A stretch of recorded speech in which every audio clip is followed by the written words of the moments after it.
Well, hello there. Thank you for tuning in for the GMTK Game Jam 2026 post devlog thing. I don't know. One thing, you're not going to see my face because I'm recording this out of a presenter or whatever the Mac app is called for making presentations. And why do I want to make game jams? Let's start with that. I am trying to start a game studio. That's kind of my point. And as someone who has not worked professionally in the game industry, I'm playing a lot of catch up. So game jams are a way for me to meet people, just like festivals I go to and networking events I go to in person. But this is a really good way for people to, kind of with you, see where you stand in this industry, but also to just kind of have fun sometimes. So this talk is going to be mostly about me. Where did I find these people? How did we work together? And I'll show you what we've submitted and what we worked on throughout it. But before that, there's the TLDR, and it's the lessons I've learned. So if you just want to look at that, be free to do that. I think the major lesson here is for me to, scope. That's still the biggest problem as for everyone else. And I'm going to start calling it, I'm putting on a producer hat and I'm going to switch roles. That's going to be my new thing that's I learned. And I've been a product manager in my previous roles, but now, being a producer of your own creativity is sometimes the hardest. So to force myself, I am channeling a new role into my body, which is going to be a producer that says, no, you don't know what it is. You're going to define it right now. That means you have not figured it out and we have to go with something else. And that something else might be less inspired, might be less original, might be less creative, but it will be more fun. And that's what games are all about at the end. And I think the second part is at the very bottom that I like to TLDR here. And that's, it was a successful jam for me in the end because my goal was to find a long-term collaborator. And I found it in Piero, who made the music for the game. And we've had chats after the jam ended, and it's looking good to just kind of work together on something. So for me, it was successful, even though the submission, as you'll see, was kind of But anyway, let's get into it. So there's 4 sections to this: before the jam, during the jam, during the jams, the prototypes and submissions, and then post jam, what kind of happens there. So let's start right away with pre-jam. And it's a lot of questions that I just tried to answer. If you have your own questions, put them on in the comments, I think. If you have comments, put them in the comments too. If you want to do a thumbs up, you can do that too. So what have I done before the jam? I have messaged people on TeamFinder, and GMTK makes it very easy to actually find the people and connect through some sort of an interface on Discord. And I've started doing that 14 days prior, which honestly is, I think, the ideal time when people are kind of committed. Yes, I'll do it. My plans are not going to change. I'm not going to suddenly get sick and stuff like that. That happens all the time. But it was also a little bit late because a lot of people were already in teams because the jam was announced and around for a while. So I would start a month prior if I were to do it again, but I have even a better lesson right after this, so I might do that instead. I've also looked at other platforms where I was not finding artists, and I wanted to find an artist to kind of speed up the process and make the game really shine. I was not successful in finding any that wanted to work, and it's very common not to find an artist during a game jam. Other things I would highlight is just being ready in terms of understanding what you're getting into. So understanding what's going to be scored, like what kind of games are being highlighted every year, so you can look at previous years of the jams, and that's what I've done as well. What were my requirements in terms of getting the people that I want to work with? As I get older, I try to be selective in the people I've spent time with. And I have the same comments from people of my age that, you just don't want to spend the time with anyone. So first off, we need to be able to communicate. English is the preferred choice. It just extends kind of the range of people you can talk to. And the moment you bring in other languages into it, it becomes a little problematic. but it really depends. But if you're doing a jam, English is kind of the core for our team, and it is for me. It's just how I think. It's keeps things speedy, if that's a word, and uh, I prefer if others can do the same.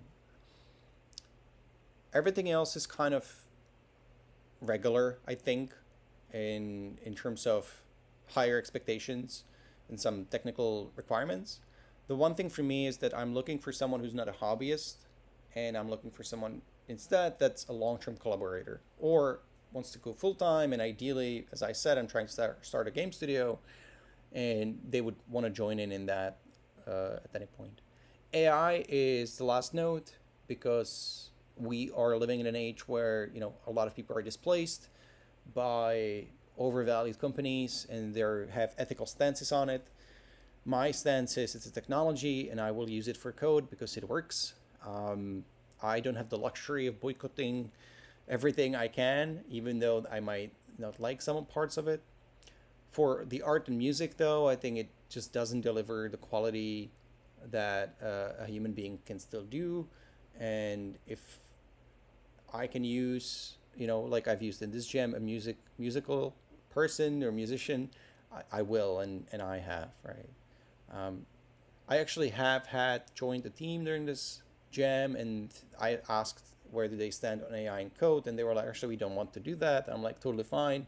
Then I cannot help you, right? Because it's just if I can save myself time from writing a bunch of boilerplate code and have it done by a robot, that's just where I'm at, and I will do. All right, who was on the team? And I reached out to 50 people, chatted with 20, and I had calls with about 5 and ended up with 3, which ended up being 3 solo devs, including myself and a musician. So stretched over 3 major time zones, hence the interstellar meme there, because it felt like I am in the future while they are still in the past. And it is very simply because I am in Korea where the jam started at 2 a.m. and for them it was, still like 3 p.m. or even earlier. The one key question I do ask during these calls, so it's a physical call. Physical, what does that even mean? It's a call over a video. It can be just an audio. That's fine too. But I ask always this question, like, what will make you happy when the jam is over? For me, it's the finding the one long-term collaborator. Uh, for them, it might be I do want to make a great game. I want to make, I want to win this thing. I want to do I just want to improve in technology, or I just want to work with other people. I don't really care. All of those are indicators how seriously they're going to take what you're trying to do, where they are in terms of their professional kind of experience, and it also shows their kind of initiative towards you when you ask very like direct questions. How resolved they are in kind of the jamming in general. Like, is this just the thing they're going to do once a year for a weekend and you'll never hear from them again, or any other variants, right? Moving on. How would I improve my prep is sort of like, the ending of this chapter, I guess. I think you should be always looking for people to collaborate with. And the best way to do it is to consume the medium you're trying to create. So go to itch, play games. You love the art, find who did the art, look at the credits, and ask, hey, are you open to collaborations? I love your art. And find a way to, just make yourself noticed, I guess, or exist in their world. It is surprising how little time people spend on reaching out, and how often the reason is also just being afraid that they're bothering someone. And I've had very, very positive experiences of just reaching out more and more. So I want to continue doing that. And in this jam, it proves to me that I have no network of artists around me, and I need that a lot more. This one I cannot do, but if I could go 15 to 20 years back, I would build much stronger network for the same reason I just said. But here's the hack. If you are at that age when you're 15, 20, you're surrounded by people in university that are still shaping up. They don't know what they want to do, or they do, and it's games, or it's some sort of a creativity that can be put into games. Make friends with them, make collaborators with them. You don't have to be best friends, but maybe you work together really well. You will never have access to this many people as when you're surrounded by them every day because they have to get a degree or some sorts. I would also ask more questions, such as what games do you play and why? We ran into an issue where we started working on a genre which to me was uninteresting, and I just forced myself to design around it, and it just didn't go well, right? It's just not something I am doing normally. While the other people on the team were very excited about it. And if I vetted this as a question of what kind of a game are we kind of interested in, it probably would have mitigated some of these issues. The others I'm going to get into later, but generally these are questions of organization and practicality. Moving on. We're in the jam. What's going to be the theme? What is going to be the theme? It's countdown. So it was the 10th year, and I think it was like very practical and nice of them to just do 10, 9, 8. That was very confusing for a few seconds, but then it was clear that the theme is countdown. So the moment it was announced, as I said, it was 2 a.m. for me, but we've kind of prepped for it. So I said, this is what we're going to do. Let's connect everyone on a call 15 or 30 minutes prior and just chat, which we have done. Everyone was available. So it was a good sign of team actually wants to do work and they want to be around to, do stuff. This is Thursday and it was like an afternoon for them. So it's very good that they were available, basically. We have sat down and brainstormed. That's what you kind of do. So the plan for us was to do a little bit of your own individual associations with the theme, then compare the nodes, and from there come up with a concept. And ideally develop this concept, and by the end of the day of first day, we would have a game that can be played from start to an end, right? Then progressing into day 2 would be a core loop. So we now know what the game is, how it plays, and then spend the last 2 days polishing. Surprise, surprise, none of that really happened, right? So the start beacon worked really well. The brainstorming happened. Everyone was happy about that. But I think it crumbled up after when the organization from my side just didn't really work out. I'll play out a little bit of the brainstorming, what I've done in just here in these quick. This is from Procreate on my iPad, where I tend to just kind of do things. And some of the concepts we've done, and this is not going to match what you're seeing, but some of the concepts we've looked at were, treasure incrementals. So basically you have the countdown of many, many treasures, and then they're opening up, and then they increase in rarity, and then you can connect them in some fashion. Another concept for us was a big countdown clock, like a doomsday clock, that you plug in little like modules into, and then based on their sequencing, it ticks the clock faster, so you're like this villain. Another was connecting these factories that you're going to see. That's something we have worked on. And then I worked on a lot of other ideas where I just never really progressed through it. But overall, it was a tough concept for me to work around. And I don't know why. I'm generally pretty fine on coming up with something start to an end. But in this case, I think I was just so focused to work with the team, and a lot of our ideas were not clicking one to another, right? Speaking of, so I'll show you a bunch of prototypes that mostly I've done. There is one that I have not done, but let's start with the one I have worked on. So the very first idea for me was something we have not talked about as a team, and I was just like inspired and thought it's gonna take an hour to do. And honestly, it did take an hour to create like a simple level editor, and then I've spent another half a day actually doing this, which I don't know if it was a good call. Looking back, I really thought people are going to enjoy this, but they were just not understanding it. Maybe you're not understanding it from the video either, but generally the idea is to just create sequences from 9 to 1, and this is first level, so you only get a few numbers, but it will extend in a bit. And your ability is to switch or create these connections, so you're just setting where the number is going to flow, and then you'll see in a second where you can also use blank nodes to offload the number. So if it's too big, you can lower it and put it somewhere else, and it's kind of like an overload, which is something we've talked about as a team.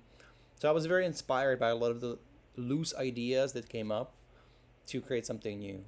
So as you've seen just now, like as it kind of merged into a number, it starts a ticker, and the ticker is going from 9 to 1, and it's generating new numbers, or it's going to explode.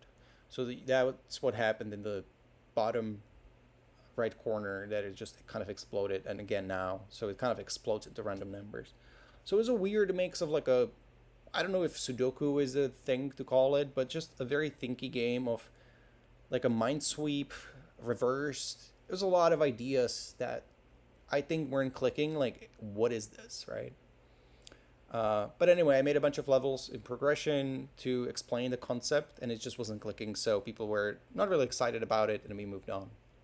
What we moved on to was the concept that I haven't made, but someone else did, and this is a little bit later on when they've extended it. And it was called Thunderclock, and had basically a bunch of factories where you're trading time for resources. And it's something that we've ultimately ended up on working on in a completely different overhauled view or kind of style, and a lot of different ideas. But generally this was it, and the premise was it's an incremental, so it makes you, the ticks are kind of the joy you're getting, and you're just extending these long arches or nodes of skills into better efficiency, etc., etc. This design just didn't click with me, right? Like it was very like, I've seen this 100,000 times before, and I just was not interested in working on it. But since I did want to work with the team, I've said, okay, let me spend a day on it, and I did.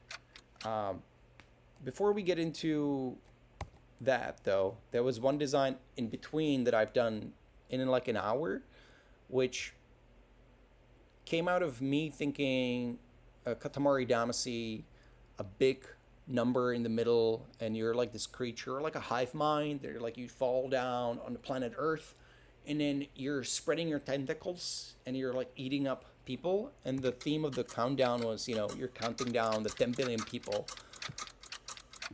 that are out there, right? And you're just eating everyone and growing and growing. And we talked about this concept later with someone on the team, and we called it Calamari Damacy, which I thought was pretty funny. And your stretchy tentacle is kind of like limited. I thought this was very like charming and quirky game, something I would normally make, but I just didn't want to switch out again and play with the team. I was gonna say emotions, but it would have been fine, I think, with this game. But it just was kind of like end of day 2 or maybe like day 3, I don't remember. And I was like, I don't want to switch out again. Let's just focus on what people are excited about. So I did go back to the design that you've seen. I just made it 3D, and it might be like, oh no, you're making it like more complicated by making it 3D.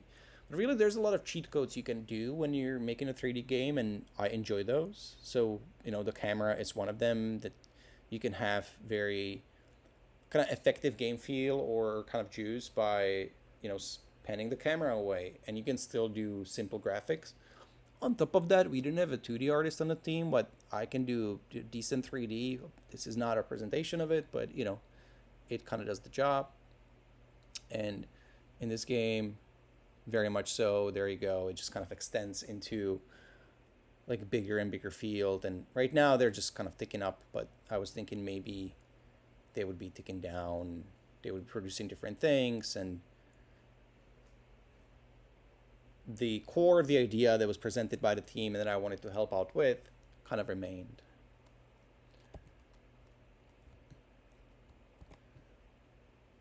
And this one was one of the first designs that just kind of produced the time. I think it's very similar to what you've just seen.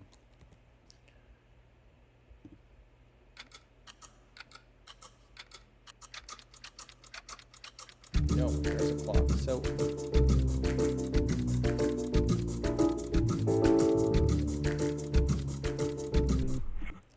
So what you've just heard was a soundtrack that came in middle of the actually middle of the day 2 from the musician, and we were like, this is great, and we're so happy to have some music. So I started putting in every single prototype to get the sense for what we're building. And this is also a very first ideation on what became the submission, which is just the idea of the clock in the middle of the screen that's ticking down, and it's your time countdown, right? And then I've added character, and then I went back to the connection of these nodes back to this time clock. And I think a lot of this just didn't click with a lot of people, and honestly, it makes sense. It's just, what is it? But the premise is that you're trading time, not directly like here's a second, you get something, but the time scale. So the time inside, as you can see, like you can go here. So if you click and hold, you can go inside, and in there, the time slows down. So every second is 30 seconds. And then you can connect to the nodes outside to trade this. So every day or every second in outside right now is a second. But if you trade it, it can be 10 seconds. But you lose 10 seconds inside. So it gets faster inside. And then you're supposed to switch between these two kind of worlds, one inside this hub or a bubble, whatever you want to call it, and one outside. And you want to be outside to explore, and you want to be inside to generate your engine, your factorio, whatever you want to call it, engine of connecting everything and making everything pop. So it's these two worlds that kind of live together, and you're still on the clock. You never get more time, but you essentially are, because you're just slowing down time. That was the premise of it that I was very bad at explaining, and because it's time related, it's also very difficult to explain. So I think I kind of failed as a designer to explain that well and have a clarity in it earlier. Anyway, that's, this got developed a lot more, and we've submitted it as 100 and some. That was the title of the game, and you can go and play it on itch.io on my website, maybe great.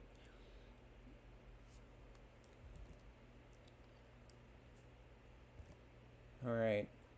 Now, what would I change? I've said some of these things already, but generally I can say, scope as always. I think the one thing that for me was interesting is I expected everyone to be a designer, because there were 3 solo devs that have made games before, but we were very different game designers, and we were seeing fun in different things. So one of them was seeing it kind of more in a game feel, and to me, that's not really part of game design. It's more like adjacent, and a lot of it is practice of animation and sound effects and visual effects, rather than what makes a good mechanic. It just makes the mechanic feel good, right? So I think we had a disagreement on that. Not a verbal one, but just we were not clicking because we couldn't verbalize, either one of us, what's kind of wrong with the view of the other person. I also didn't lean into my strengths fully, and because I was trying to keep other ideas alive, so I made it this amalgam of an idea, which is interesting, and I think a lot of people said it is interesting. It's creative, but at the same time, it doesn't really come through. Finally, we're in the post jam. So, what is there even to do after a jam is over? Well, you rate and comment games, of course, and I try to do at least 30, and that usually takes about 4 hours, mainly because I also do it on a stream. So I try to do 2 streams for a jam of this size, where I play through all those submissions on video and talk about it, and it gives people a good idea of what uh, it looks like when someone else plays it that's outside of their circle, outside of their team. I think they get a lot of feedback. Like you as a creator get a lot of feedback through the comments, but because it is a comment, it might come off without the context, without the facial expressions, without people seeing where people struggle in the game through or gameplay.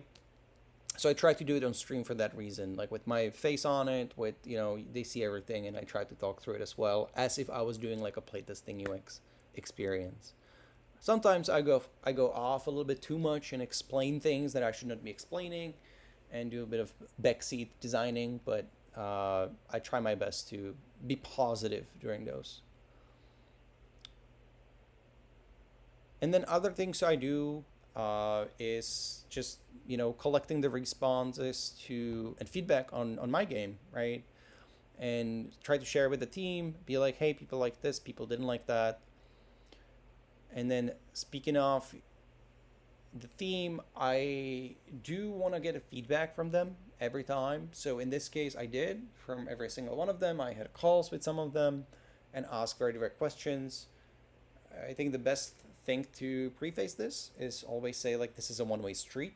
I would love to hear feedback from you, but if you don't want to hear feedback from me, please don't be afraid to I just want to make it very safe for them to express as much as they can without being afraid that I can reciprocate or be critical of them or any sort of that area, right? After all, it is people I've just met, and no one got paid, no one got in this case no one got hurt, which was good, but it is a kind of an odd you know relationship. And the last thing you do is think about, is there going to be a post jam patch of the game? And I have spent half a day on the game itself after to kind of see what it would take and get a proper sense as a producer to what it would take, and it just is a lot to kind of make it work the way I want. So I think in this case it's going to be abandoned, sadly. Now, what was the feedback from the team that I got? They appreciated relaxed and positive attitude, making them feel comfortable, which is a good sign. That's what I aim for every time. They did want an organization, hierarchy, or some sort of a firm position on direction we're going, right? The leadership is the other word for it. I have kind of failed in that, I think. I am being hard on myself for sure because there was some shared blame to go around, but I in this case I purposefully stayed away from being the dictator of this is how it should be and how we should go about it. Because I didn't have the inspiration, as I've said before, but also because I just wanted to see how it plays out. Everyone's adult, they are kind of solo devs, maybe they have other approaches to all of this, but every single one of them told me, hey, like, we would have appreciated more of a direction. We don't want to step on your toes. You have formed this team. You should lead it, right? Lesson learned. The last thing that came up was interesting because it mentioned AI for coding created a bit of a void in communication, and it was hard to participate. I would address that as it was most of the problem of the